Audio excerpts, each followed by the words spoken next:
9 August हा भारतीय स्वातंत्र्य लढ्यात ऑगस्ट क्रांती दिन म्हणून सुप्रसिद्ध आहे। आज दुपारी मुंबईहून येणाऱ्या रेल्वेतून ब्रिटिश अधिकाऱ्यांसमवेत चिंचवड रेल्वे स्थानकावर चक्क महात्मा गांधीजी अवतरले आणि त्यांच्या जयघोषाच्या जल्लोषानं प्रवासी चकित झाले। 9 ऑगस्ट 1942 रोजी चले जाव या आंदोलन पुकारल्यामुळे महात्मा गांधी यांना अटक करून पुण्यात पाठवण्यात आलं होतं, परंतु जनक्षोभ उसवू नये म्हणून चिंचवड रेल्वे स्थानकावर त्यांना उतरवून घेण्यात आलं होतं। शब्दधन काव्यमंचाच्या या प्रसंगाचं अभिरूप दर्शन घडवून रेल्वे स्थानकावर महात्मा गांधी विचार जागर या ऐतिहासिक कवी संमेलनाचं आयोजन करण्यात आलं।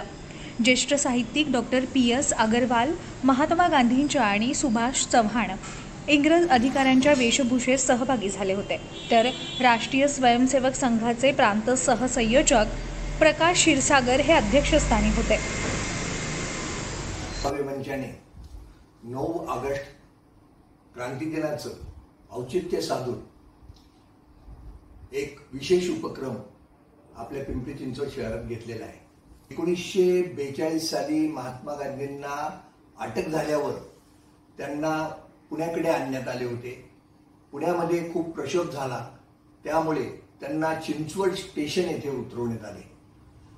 महात्मा गांधीजी यांचे पाऊल पिंपरी चिंचवड शहरातील चिंचवड स्टेशनला लागले याचं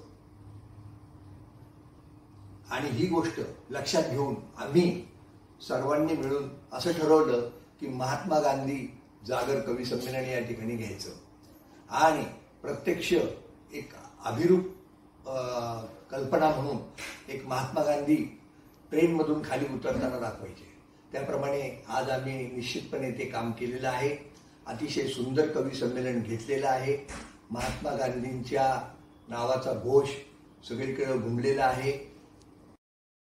बालकवयित्री सानिका जोशीपासून ते ज्येष्ठ कवयित्री राधाबाई वाघमारे यांच्यापर्यंत सुमारे 30 कवींनी आपल्या देशभक्तीपर रचनांनी वीरश्रीपूर्ण वातावरण निर्मिती केली। यामध्ये अनेक जणांनी सहभाग घेतला होता। यावेळी कविवर्य रघुनाथ पाटील यांना श्रद्धांजली अर्पण करून राष्ट्रगीतानं कार्यक्रमाचा प्रारंभ करण्यात आला। गांधीजी चिंचवड रेल्वे स्थानकावर अवतीर्ण झाल्याचं पाहून अनेकांनी आश्चर्य व्यक्त देखील केलं। Shivani Dhumal, news 18 local, Pune.